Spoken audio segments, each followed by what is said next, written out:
감자는 인간이 최초에 재배했던 식물 중에 하나였고요. 산업화에 인구가 폭증했을 때도 우리를 구해줬던 감자, 오늘 그거에 대한 발자취를 가보려고 합니다. 감자의 고향은 안데스 산맥입니다.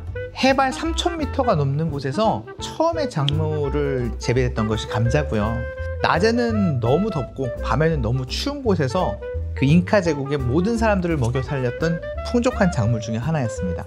그러다가 15세기에 콜롬비아가 신대륙을 찾으면서 스페인이 신대륙을 진출하게 됐고, 그 와중에서 감자를 가져다가 유럽에 보급하기 시작했어요. 스페인에서 보급이 됐던 감자가 최초에는 악마의 뿌리라고 불리면서 사람들이 되게 무서워했고, 그 당시에 미신 아닌 미신, 감자를 먹으면 나병에 걸린다 라고 해서 사람들이 멀리 하기도 했습니다.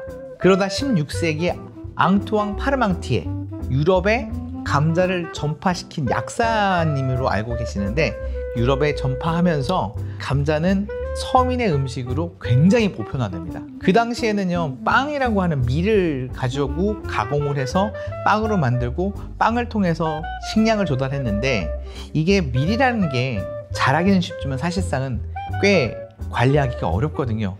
만들어진 밀가루를 오래 보관하지 못할 뿐더러 그 당시의 가공 기술에서는 빵을 만들기보다는 폐기하는 비용이 더 많았고, 그걸로 인해서 굶어 죽는 기근의 시대가 많았어요. 감자를 보편화시키면서 기존의 기근으로 죽었던 사람들이 많이 안 죽게 됐고요. 그러다가 이제 18세기에 들어오면서 이제 전체적으로 유럽 전역에서는 산업화의 시대가 와요. 그러다 보니까 이제 농작물을 가지고 있는 농업화된 교외보다는 산업화돼서 도시화되어 있는 도심 지역에서 사람들이 몰려 살기 시작했고, 그러다 보니까 인간이 폭증하고 인구수도 굉장히 많이 증가했는데, 그에 비해서 먹을 수 있는 음식이 많지 않았어요. 그러다 보니까 그 당시에 감자라고 하는 것이 많이 보편화되면서 노동자의 음식 또는 노동자의 밥이라고 하는 별명이 붙을 정도로 노동자들과 감자는 뗄래야 뗄 수 없는 어떤 문화를 공유하게 됐죠. 18세기의 감자는 그 유럽의 인구를 2배 이상 늘리게 했던 정말 공헌이 큰 농작물이었고요. 그 2배 이상의 늘어났던 인구 중에서 제일 많이 혜택을 받던 게 아일랜드입니다. 아일랜드는 처음에 시작했던 산업화와 함께 공업화가 됐던 도시가 있었던 지역이었고요. 그 도시가 있었던 지역에서 한 감자밭에서 곰팡이균이 자라기 시작했어요. 그 스물스물하게 검정색 곰팡이가 감자병으로 옮겨지면서 모든 유럽 전역에 있던 감자한테 퍼지면서 아일랜드 대기근을 1845년에 겪게 됩니다. 이 대기근이 감자를 베이스로 했었던 산업화의 모든 근간을 다 흔들었고요. 결국은 4년 동안에 굶어 죽은 사람만 100만 명, 그리고 그걸로 무서워서 나라를 떠난 사람이 100만 명이 될 정도로 대이동과 대학살을 이뤘던 그 작물 중에 하나입니다. 감자는 나라를 부강하게 만들기도 했고, 거꾸로 감자로 인해서 나라가 무너지기도 했던 그 메인에 있었던 작물입니다. 한국의 최초의 기록에선 북저라고 불렸어요. 그 북저가 무슨 얘기냐면 북쪽에서 내려온 음식이라는 뜻이에요. 북저라는 이 음식을 가지고 한국에서는 감자라는 최초의 기록으로 보고 있는데, 신대륙에서 18세기에 거쳐서 프랑스, 유럽에 감자가 안착이 되었고, 그 청나라나 선교사를 통해서 한국까지 들어온 게 19세기 초반. 그 당시까지만 해도 저희는 계속 보릿고개다, 기근이다 이런 것들이 많았다가, 처음에 이제 감자가 보급이 됐을 때는 악마의 뿌리라고 해서 먹으면 나병이 걸린다고. 왜냐하면 감자의 생긴 모양새가 나병의 환자의 감염 부위와 비슷하게 보이는 것들이 많아서 유럽에서도 그랬고 한국에서도 그렇게 불렀나 봐요. 근데 그러다 보니까 이제 나병에 걸릴 수 있구나라고 하는 미신이 있어서 감자에 처음에 보급이 안 했다가 기근이 많아지고 하다 보니 우리나라도 마찬가지 감자가 시작이 됐고, 특히나 이 감자가 유명했던 지역이 2군데가 있어요. 하나가 강원도. 강원도는 전라도나 이런 데처럼 농업화가 되어 있던 지역이 아니에요.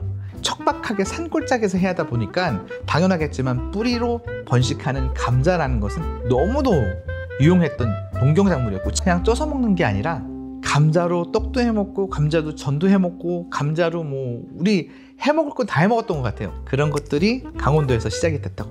그리고 또 유명했던 곳이 하나 더 있는데 그게 어디냐면 제주도입니다. 최초의 19세기 말 정도의 제주도까지 이제 감자가 보급이 됐고, 감자를 가지고 지슬이라고, 제주도 사투리로 지슬이 뭐냐면 땅의 선물 또는 생명의 선물이라는 뜻이에요. 그래서 제주도에서는 땅의 선물로 여겼고, 강원도의 그 척박한 경작지가 없는 데에서도 국저라고 하는 걸 불리면서 굉장히 보편화되어 있는 그런 작물이 됐습니다. 감자가 서민의 삶, 노동자의 삶에서 굉장히 컸잖아요.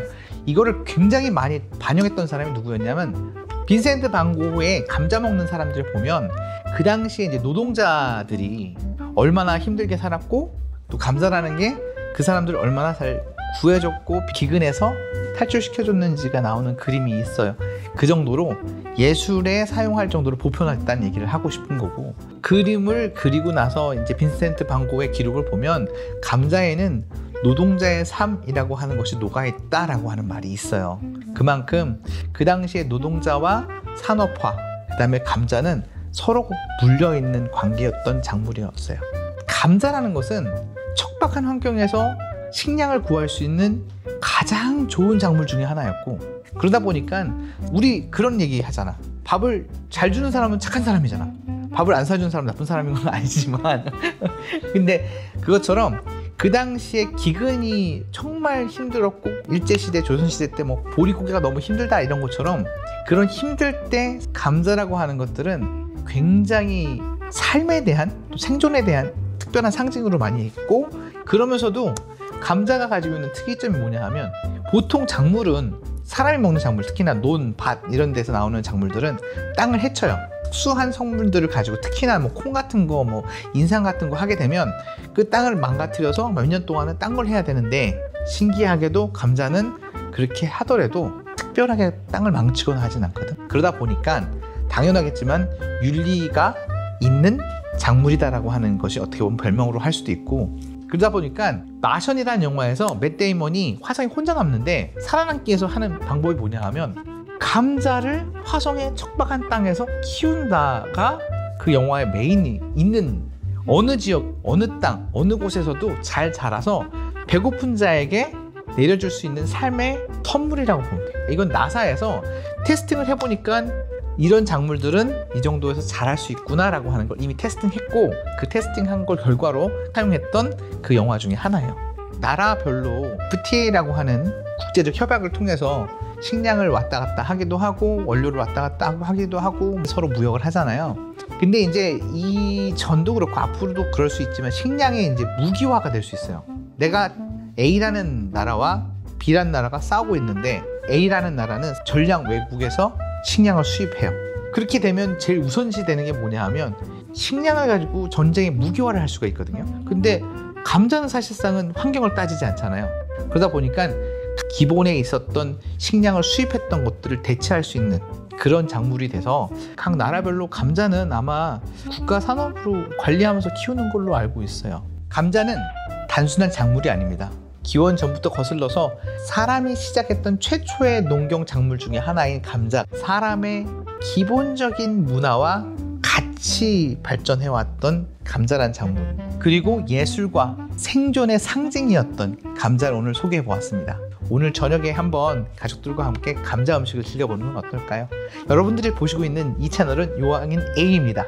이 컨텐츠가 즐겁고 재밌었다면 좋아요 눌러주시고 구독해주시면 감사하겠습니다. 안녕.